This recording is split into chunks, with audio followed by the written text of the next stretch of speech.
اب وہ دلیل دیتے ہیں حضرت آدم علیہ السلام کی کہ آدم علیہ السلام سے خطا تو ہو گئی تھی. بھئی حضرت آدم علیہ السلام سے جو خطا ہوئی نا، اس اجتہادی غلطی کو اللہ نے بھولنے سے تعبیر فرمایا وَنَسِيَ آدم، میرا آدم بھول گیا.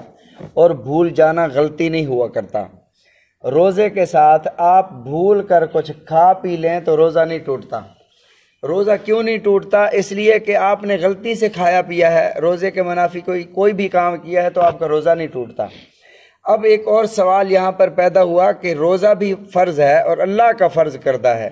روزے میں بھول کر اگر بندہ کھا پی لے تو روزہ نہیں ٹوٹتا. نماز میں اگر بھول کر کسی سے بات کر لے تو نماز ٹوٹ جاتی ہے. نماز میں بھول کر کھا پی لے تو نماز ٹوٹ جاتی ہے. تو روزہ نہیں ٹوٹتا، نماز کیوں ٹوٹ جاتی ہے؟ وہ بھی فرض ہے، وہ بھی فرض ہے، وہ بھی اللہ نے فرض کیا، یہ بھی اللہ نے فرض کیا. اس کو مثال سے سمجھیں کہ ایک بچے کو ہم نے کہا کہ آپ سبزی لے آئیں اور اسے 10 چیزیں بتا دیں کہ سبزی بھی لانی ہے، ٹماٹر بھی ہیں، مرچیں بھی ہیں، لیموں بھی ہیں، پیاز بھی ہیں، بہت ساری چیزیں بتا دیں. اب ان ساری چیزوں میں سے وہ ایک چیز بھول گیا تو ہم اسے نہیں ڈانٹیں گے، نہ اس سے ناراضگی کا اظہار کریں گے کہ بہت ساری چیزیں تھیں اور بیچارہ ایک چیز بھول گیا ہے.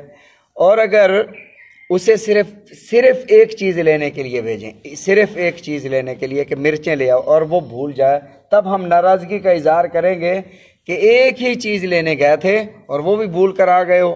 روزہ جو ہے، روزہ بھی بندہ رکھتا ہے، معیشت بھی کرتا ہے، روزی بھی کرتا ہے، کام بھی کرتا ہے، یہ سارے کام اس کے ذمے بھی ہیں. تو بہت سارے کام ذمے ہونے کی وجہ سے اگر وہ بھول کر کھا پی لیتا ہے تو اللہ معاف فرما دیتے ہیں کہ چلو بھی بہت سارے کام تھے، بھول کر اس نے کھا پی لیا. اور نماز میں کوئی کام ہی نہیں کرنا ہوتا، نماز صرف اللہ کی نماز پڑھنی ہوتی ہے. اب اگر نماز میں کوئی بھول کر بول لے یا کھا پی لے تو تب اللہ کی طرف سے یہ ہے کہ نماز ٹوٹ گئی، کام ہی صرف ایک تھا، اس میں بھی تم بھول گئے ہو.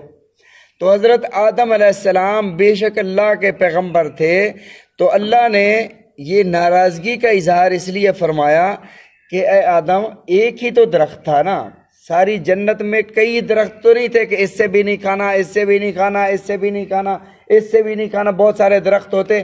ان میں سے بھول کر کسی ایک درخت سے آپ کھا لیتے تو پھر ہم کہتے چلو بھول کر ایک سے کھا لیا، باقیوں سے تو نہیں کھایا.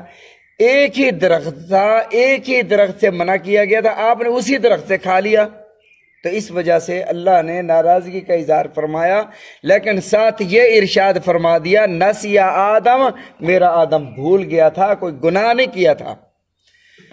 اور اگلا ایک جملہ ارشاد فرمایا اللہ نے، وَلَا تَقْرَبَا هَٰذِهِ الشَّجَرَةَ فَتَكُونَا مِنَ الظَّالِمِينَ، اگر تم نے یہ کیا تو نا انصافی کرنے والوں میں سے ہو جاؤ گے. ظلم کا معنی ہوتا ہے نا انصافی، ظلم کا معنی ہوتا ہے ناحق. چیز کے رکھنے کی جگہ ہے اور اس کو وہاں نہیں رکھتے، دوسری جگہ رکھ دیتے ہیں، اس کو ناحق بھی کہتے ہیں، ظلم بھی کہتے ہیں. اب اگر کوئی کہے دیکھو جی قرآن میں تو ہے نا کہ جس نے ایسا کیا وہ ظالم ہوگا، تو حضرت آدم نے نعوذ باللہ ظلم کیا تھا، وہ تو ظالم ہو گئے. بھئی اگر ایک کوئی بادشاہ ہو اور بادشاہ کے والدین بادشاہ کو ڈانٹیں اور اس بادشاہ کا جمعدار اور بنگی بھی انہی الفاظ سے بادشاہ کو کہنے لگے جن الفاظ سے ان کے والدین نے بادشاہ کو کہا تھا، تو ہم کہیں گے کہ یہ بنگی بادشاہ کی توہین کر رہا ہے. تو اس بات پر اللہ نے فرمایا فَتَكُونَا مِنَ الظَّالِمِينَ، نہیں تو آپ نا انصافی کرنے والوں میں سے ہو جائیں گے. تفسیر ترجمہ پڑھتے ہوئے تلاوت کرتے ہوئے تو ہم یہ الفاظ کہیں گے اور پڑھیں گے، لیکن ایسے ہی کہہ دینا او جی حضرت آدم نے بھی تو گناہ کیا تھا، وہ تو حضرت آدم نے بھی تو نافرمانی کی تھی، ایسے کہہ دینا یہ حضرت آدم علیہ السلام کی بے ادبی ہے، ایک نبی کی بے ادبی ہے. اور ایک حدیث مبارکہ نبی علیہ الصلوۃ والسلام نے ارشاد فرمایا، کسی شخص نے کوئی گناہ کیا اور اس نے توبہ بھی کر لی، اس توبہ کے بعد کوئی شخص اس گناہ پر اسے ملامت کرتا ہے تو اللہ رب العزت اس ملامت کرنے والے کو تب تک موت نہیں دیں گے جب تک یہ بندہ اس گناہ میں ملوث نہ ہو جائے. اللہ تعالیٰ جب تک اس کو مبتلا نہ کر دیں تب تک اس کو موت نہیں آئے گی. اور ہمیں نہیں پتا کہ عام انسان نے توبہ کر لی ہے یا نہیں کر لی. کوئی بھی کسی کام میں ہم کہتے ہیں فلاں موقع پر تو تھا نا، اب اس نے ہو سکتا ہے کہ توبہ کر لی ہو، اور حضرت آدم علیہ السلام کی توبہ کا تو ذکر اللہ نے قرآن مجید میں فرمایا، اور ساتھ یہ بھی ارشاد فرمایا کہ ان کی توبہ قبول ہو گئی۔ اب یہ بات کرنا جی حضرت آدم نے بھی نافرمانی کی تھی، مثالیں دینا جی انبیاء بھی گناہ کرتے ہیں، یہ کبیرہ گناہ میں سے اور ایمان جانے کا اندیشہ ہے۔ فَأَزَلَّهُمَ الشَّيْطَانُ، اس کے بعد اللہ رب العزت نے ارشاد فرمایا کہ شیطان نے حضرت آدم علیہ السلام کو پھسلایا، بہکایا۔ دوسری جگہ ہے فَوَسْوَسَ إِلَيْهِ الشَّيْطَانُ، کہ شیطان نے وسوسہ ڈالا۔ انشاءاللہ اگلے درس میں بتائیں گے کہ وسوسہ کسے کہتے ہیں، اور شیطان نے جنت میں جا کر جنت میں کافروں کا داخلہ منع ہے تو شیطان نے وسوسہ کیسے ڈالا تھا۔